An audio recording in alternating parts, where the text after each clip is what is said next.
কমিশনের অবজারভার মুরগি দিয়ে কিছু হবে না। এছাড়া মাননীয় সুনীতা সিনহা মহোদয় উত্তরপ্রদেশ বিধায়িকা সব জিহাদিরা, সব বাংলাদেশি অবৈধ অনুপ্রবেশকারী, এরা সংবিধানকে মানে না, সরকারি কাজে বাধা দেয়। রামপদ পণ্ডা মহাশয় আলিপুরদুয়ারে চা শ্রমিকের সঙ্গে কথা অভিষেকে, তারপরই তড়িঘড়ি উত্তরবঙ্গ সরকারের কেন্দ্রীয় কর্মমন্ত্রী, তারপরেই না, 2 মাস আগে থেকে ঠিক করা ছিল। মনসুখ মান্ডভির আজকে প্রোগ্রাম 2 মাস আগে থেকে ঠিক করা ছিল। দাদা ওগুলো আপনাদের চিন্তার বিষয় হতে পারে, আমাদের চিন্তার বিষয় না। दादा मुस्तफिजुर रहमान को केकेआर ने हटाने का निर्णय लिया है। कोई टिप्पणी नहीं कर। बीसीसी जो किया वो बहुत सोच समझ के किया और राष्ट्र सर्वोपरि वो देश हित में किया। इसमें हम लोग का घोषणा ठीक नहीं है। ये पूरा स्पोर्ट्स का मैटर है, इसमें बीसीसीआई जिम्मेदार। बांग्लादेश में फिर काम करने दीजिए। बांग्लादेश बाद में राजनीति, बांग्लादेश में फिर एक हिंदू का निधन हुआ है, आग से जला के। ना मुल्ला यूनुस का सरकार आएगा, हिंदू का हालत ऐसे होगा। वहाँ भी हिंदू जला रहा है, यहाँ भी ममता बनर्जी हिंदू को भगा रहा है। जो बांग्लादेश में हो रहा है, ये बंगाल में भी एक ही हालत है। इसको सुधारने के लिए राष्ट्रवादी सरकार चाहिए। জয়নগরে এসআইআর আতঙ্কে অসুস্থ বৃদ্ধের মৃত্যুর অভিযোগ। অক্সিজেন নল গুঁজে শুনানিতে গিয়েছিলেন বৃদ্ধ। অক্সিজেনের নল নিয়ে শুনানিতে বৃদ্ধ গিয়েছিলেন, তার মৃত্যু হয়েছে বলে এসআইআর আতঙ্কে আমি এতে কোনো টিপ্পণী করব না। ওটা এসআইআর প্রসেসের মধ্যে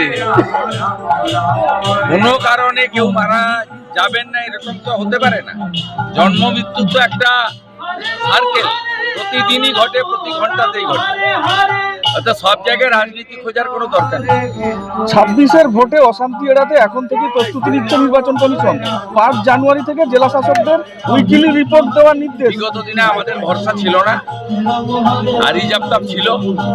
আমাদের এখন কিছুটা হলেও ভরসা এসেছে। এসআইআর এ ইলেকশন কমিশন যেভাবে দৃঢ়চেতা ভূমিকা নিচ্ছে, নির্বাচনে যদি এইরকম ভূমিকা নেন, পশ্চিমবাংলার হিন্দুরা অন্তত নির্ভয় ভোট দিতে পারে। আজকের অনুষ্ঠান নিয়ে আজকের অনুষ্ঠান এটা আমার তো হোমল্যান্ড, এখানে আমি জন্মেছি, এখানে আজকে এই রবিবার এখানে ছিলাম। তাই এখানকার যারা আছেন আমাদের সাধন দোলাই সহ, বিশেষ করে এখানে বহু শিডিউল কাস্ট নেতৃত্ব, এরা দীর্ঘদিন ধরে, এবং এর সঙ্গে সনাতনীরা সবাই যুক্ত আছেন। এরা বহুদিন ধরে এখানে ধর্মকর্ম করে। এখানেই শনি মন্দির তৈরি হয়েছে, এখানে প্রত্যেক বছর একাধিক অনুষ্ঠান হয়, দুর্গাপূজা হয়, কালী পূজা হয়। এখানকার মানুষ সনাতন ধর্মকে বাঁচিয়ে রাখার জন্য, সনাতনীদের একজোট রাখার জন্য আমাদের ধর্মকর্ম পালন করেন।